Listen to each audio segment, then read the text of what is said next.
کئی دنوں کی سخت گرمی کے بعد آج صبح سے بارش ہو رہی تھی، جس کی وجہ سے موسم کافی خوشگوار ہو گیا تھا۔ زلفی اور فردوس آرٹ گیلری جانا چاہتے تھے۔ وہ اس بات کا انتظار کر رہے تھے کہ بارش رکے تو وہ گھر سے نکلیں اور آرٹ گیلری جائیں۔ بارش رکی تو زلفی اور فردوس آرٹ گیلری کے لیے روانہ ہوئے۔ راستے میں مختلف موضوعات پر گفتگو ہوتی رہی۔ ایک آدھ دو جگہ رکے بھی، کچھ کام تھا، اور اس کے بعد وہ آرٹ گیلری پہنچے۔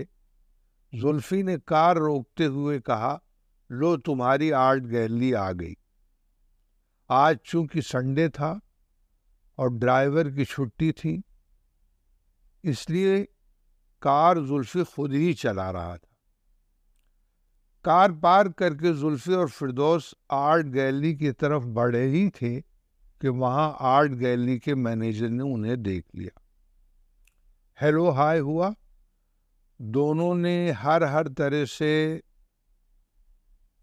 اس ہال کو دیکھا جہاں ان کی ایگزیبیشن لگنی تھی، کھڑے ہو کر ساری چیزیں ڈسکس کی، مینیجر سے بھی گفتگو کیا۔ زلفی کے ذہن میں جو خاکہ تھا وہ اس کو فردوس کو بتا رہا تھا، اور فردوس ہر چیز کو بڑے غور سے سن رہی تھی۔ دیکھو فردوس، یہاں پر ہماری وہ پینٹنگ لگ جائے گی اس وال پر، اور دوسری وال پر ہم یہ بڑی والی پینٹنگ لگائیں گے، یہاں پر وہ جو لمبی والی پینٹنگ ہے وہ لگ جائے گی۔ اس طرح زلفی نے ہر چیز کو فردوس کو بتایا اور مینیجر کے ساتھ ڈسکس کیا۔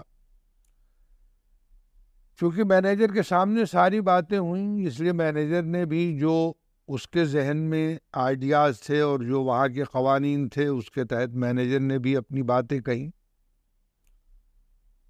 ساری باتوں پر گفتگو ہونے کے بعد زلفی اور فردوس کافی مطمئن ہو گئے، اور دونوں مطمئن ہو کر وہاں سے نکلے۔ واپسی میں چونکہ ڈنر کا پروگرام تھا، دونوں نے ڈنر کیا اور پھر گھر واپس آ گئے۔ گھر واپس آتے آتے کافی دیر ہو چکی تھی، اور دوسرے دن زلفی کا آفس بھی تھا، اس لیے زلفی اب سونا چاہتا تھا۔ لیکن فردوس کی آنکھوں سے نیند کوسوں دور تھی۔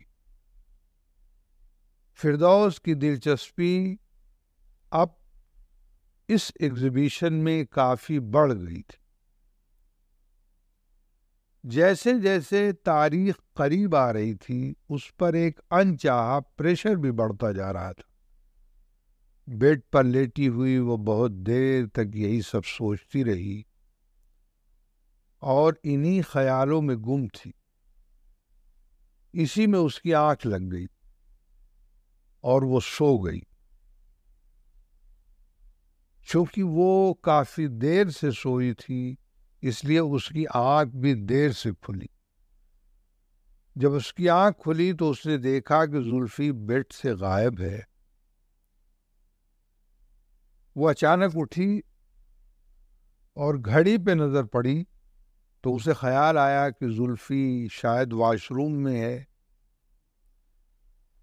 وہ جلدی سے اٹھی اور کچن کی طرف گئی، کیونکہ زلفی کو آفس بھی جانا تھا۔ زلفی تیار ہو کر ناشتے کے ٹیبل پہ پہنچا، فردوس بھی آ گئی۔ ناشتے پر بھی دونوں آرٹ گیلری اور ایگزیبیشن کی ہی باتیں کرتے رہے۔ زلفی یہ کہہ کر آفس چلا گیا کہ آج وہ آفس سے جلدی آ جائے گا تاکہ وہ آگے کے کاموں کے لیے اس کے ساتھ بیٹھ کر پلان کر سکے۔ باہر کے بھی کچھ کام تھے جو زلفی کو کرنے تھے، اس لیے آج آفس میں زلفی نے کم وقت دیا۔ ادھر فردوس گھر کے کاموں میں مصروف ضرور تھی، لیکن وہ مستقل اسی آرٹ گیلری اور ایگزیبیشنز کے بارے میں سوچتی رہی، اور پھر دن میں اس نے جا کر ساری پینٹنگز کو دوبارہ دیکھا. وہ کافی خوش نظر آ رہی تھی. اس کے اندر ایک کانفیڈنس آ گیا تھا، اور اسے یہ لگ رہا تھا کہ اب وہ ایگزیبیشن کر لے گی. اس کا خیال تھا کہ اب وہ اس ایگزیبیشن میں وہ کچھ کرے گی جس سے کہ وہ آگے کے لیے اپنے آپ کو اور تیار کر سکے. وہ زلفی سے بہت خوش بھی تھی، کیونکہ اسے یہ امید نہیں تھی کہ زلفی اس طرح اس کا ساتھ دے گا اور اسے اس طرح پروموٹ کرے گا. زلفی کی اپنی مصروفیات تھیں، لیکن اس کے باوجود زلفی نے فردوس کے لیے جو وقت نکالا، وہ بات ایسی تھی کہ جو فردوس کے دل کو بھا گئی. ادھر بیچ میں چونکہ بچوں کے جانے کے بعد زلفی کی مصروفیت ہوتی تھی اور فردوس بالکل اکیلی ہو گئی تھی، جس سے وہ کافی چڑچڑی ہو گئی تھی.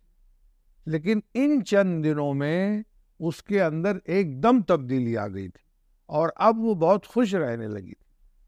شام میں وہ بالکل تیار ہو کر پہلے کی طرح زلفی کے آنے کا انتظار کرتی تھی، اور اب وہ چائے بھی اکیلے نہیں پیتی تھی. وہ انتظار کرتی تھی کہ زلفی آ جائے تو ساتھ بیٹھ کر پہلے کی طرح وہ اس کے ساتھ چائے پیے.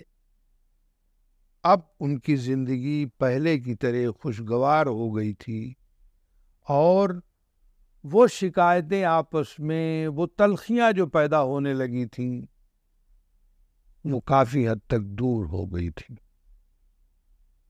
اس میں کوئی شک نہیں کہ اس میں زلفی نے پہل کی تھی، اور شوہر ہونے کے ناطے شاید یہی زلفی کو کرنا بھی چاہیے تھا.